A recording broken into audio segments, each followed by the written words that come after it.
My name is Livia Firth, and I'm on a journey into supply chains all over the world, in search of better ways of doing business on behalf of all people and this planet we call home. Now my path has led me here, to the beautiful country of Botswana, to learn firsthand about the impact of diamond mining in a country that has unearthed some of the world's most precious stones. I wanted to find out whether an industry that is historically contentious can be made to work in favor of people and the planet. The Botswana history is that we were the poorest country in Africa, and diamonds were discovered just after independence. And the structures that were put in place at that time have benefited Botswana going forward. I'll talk about myself personally. I'm a born Botswana, I've schooled in Botswana, and I've gone to university in Botswana, and it's all because of the diamonds that have created the schools that I've actually schooled at, and even the employment, right? So I've worked my entire life here. Nazeem has become widely respected as a passionate leader with true vision. In an industry historically led by men, she has worked to become the first ever female managing director of the Karowe mine here in Botswana. This mine that you're at right now is the only mine that has recovered 2 stones in excess of 1,000 carats. Wow. So we're really proud about that in the world. Do you think I can find one today? You can try. I'm not too sure. I've tried. I haven't found anything yet.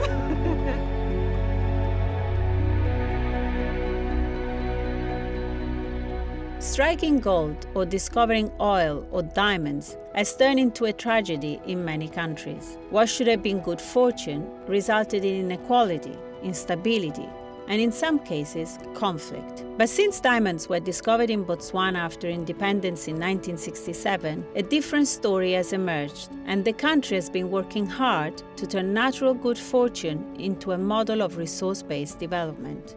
What is the biggest misconception of the diamond industry? That the diamonds are taken out and make a few people rich. And that's why we love it when people come here. The empowerment, the economic, socio-economic empowerment that's happening as a result of diamonds in Botswana is a test of what can be done. I am a product of the diamond industry. Everybody that you meet in Botswana is a product of it because it's been our heart and soul. It took us from being the 3rd poorest country in Africa to being probably the most successful medium-sized economies. So for every $1 of diamonds sold, 80.2% goes back to the government of Botswana. So if you sell $1 million, that's 802,000 that goes back to the government. And in Botswana, what happens is that all government revenues from minerals are put into a central pool, and then it's used for the development of the country. Obviously, a diamond mine is has a shelf life. So at some point, it will stop producing diamonds. What is the plan after that? What happens after that when a country gets, is born on the premise of, the diamond mining is financing the development of the country, and then the diamond mining doesn't exist anymore? So this is the time for us to really use the resources to develop the country in such a way that we can now grow our economy and use that to really create other sustainable industries that are away from the mining industry. One of the best ways to understand the impact of any industry is to listen to those on the ground floor of the operations themselves. I met a gardener who trained to become a crane operator, a janitor who was the first to ace a first aid exam, now on track to become a safety instructor, a local intern who worked his way to become a mining engineer, and a woman who operates the biggest truck I've ever seen. So how many years have you been operating the truck?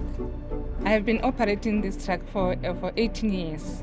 18? Yes. That's a long time. Yeah, 18 years. And how do you feel about your work? Like, are you proud of it?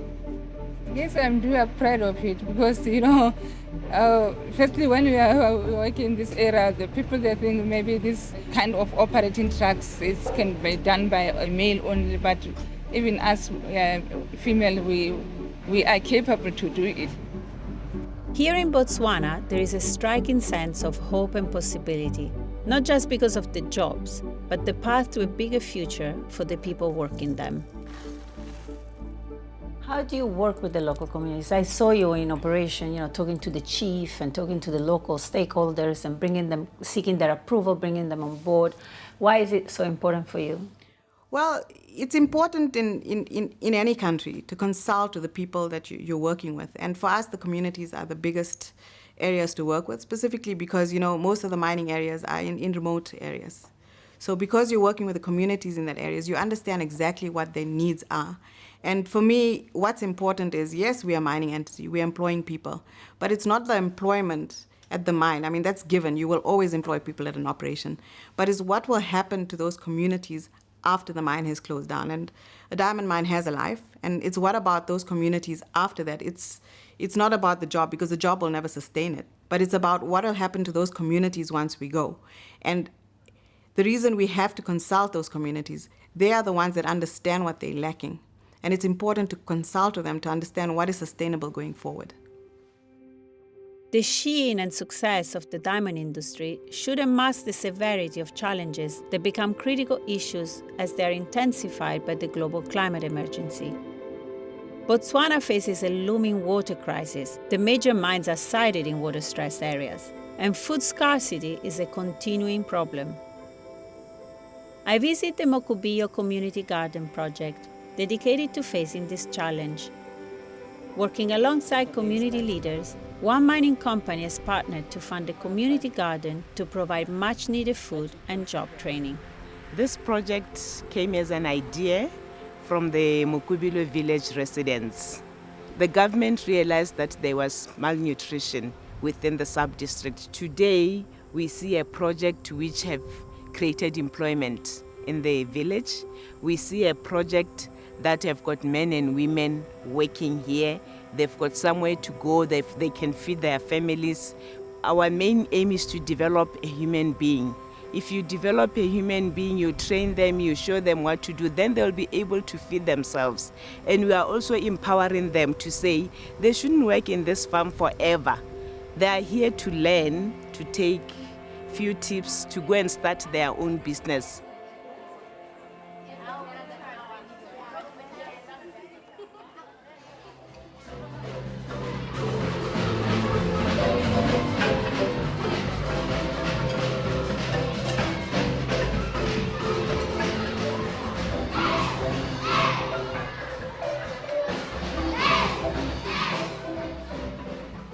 In Orapa, another mining company has built a school for the community, offering high-quality education to children of the employees and local residents.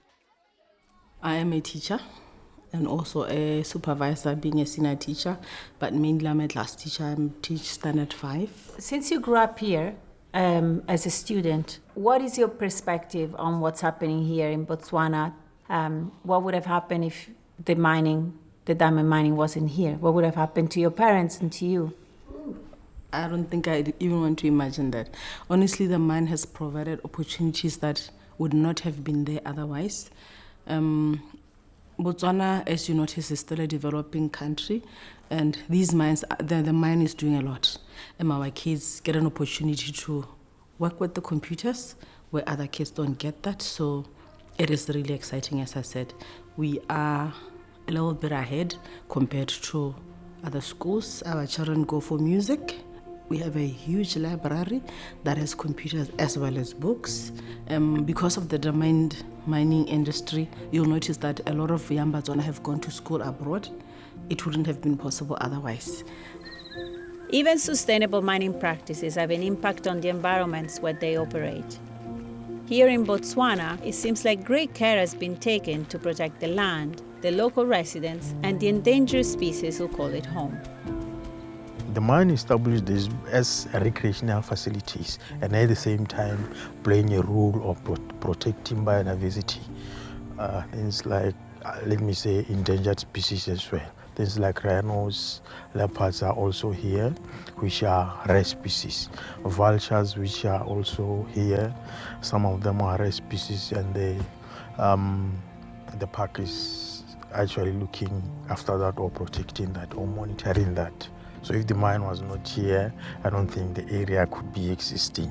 Even the animals which we see here, I think they could be not here. Wow. How many carats is this? 1,758, the largest diamond ever recovered in Botswana so far. Thank you. It's extraordinary. It is. So that's what pays Thank for you our so schools much. and our health. Where did you put the stone? You say you're from Italy?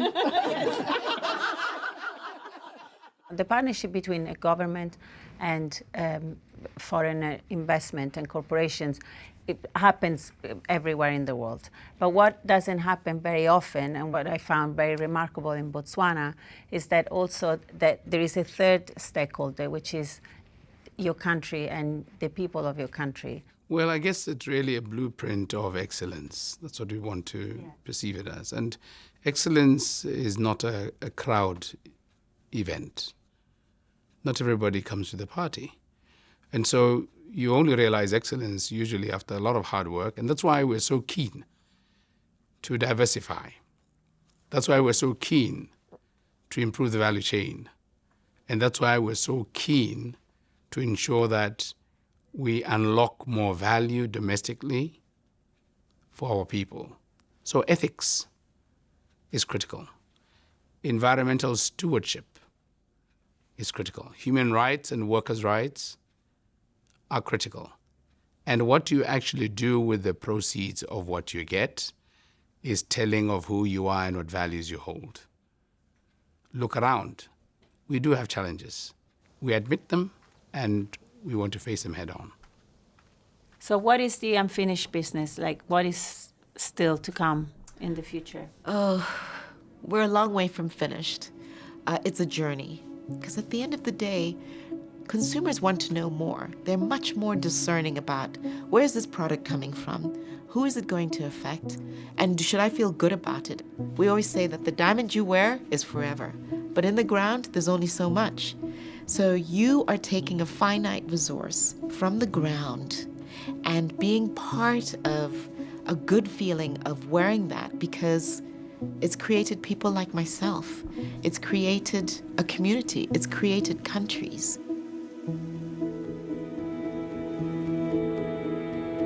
Coming to Botswana, I was nervous that I would find the imbalance I've witnessed elsewhere. When a single industry generates wealth and has disproportionate power, it can be very dangerous. In Bangladesh and other fast fashion hotspots, I've seen corporations abuse their power over a dependent economy and cut and run without any real exit plan. But here in Botswana, I've seen a picture of what can happen when business operates in partnership with government and civil society, making long-term investments in collaboration with local communities, and ensure that the benefits are truly shared with those on the ground. I came here to look at a single supply chain, but as my visit ends, I wonder if Botswana represents something even bigger, a new vision for doing business. And if so, it is certainly something that should be protected with vigilance and integrity.